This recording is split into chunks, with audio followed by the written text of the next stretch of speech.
کیا ان میں سے ہر شخص یہ امید رکھتا ہے کہ نعمت کے باغ میں داخل کیا جائے گا؟ ہرگز نہیں۔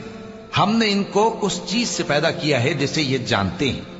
پس مشرقوں اور مغربوں کے مالک کی قسم کہ ہم طاقت رکھتے ہیں، یعنی اس بات پر کہ ان سے بہتر لوگ بدل لائیں، اور ہم عاجز نہیں ہیں، تو اے پیغمبر ان کو باطل میں پڑے رہنے اور کھیل لینے دو، یہاں تک کہ جس دن کا ان سے وعدہ کیا جاتا ہے وہ ان کے سامنے آ موجود ہو۔ اس دن یہ قبروں سے نکل کر اس طرح دوڑیں گے جیسے کسی مقابلے کے نشان کی طرف دوڑے جا رہی ہوں۔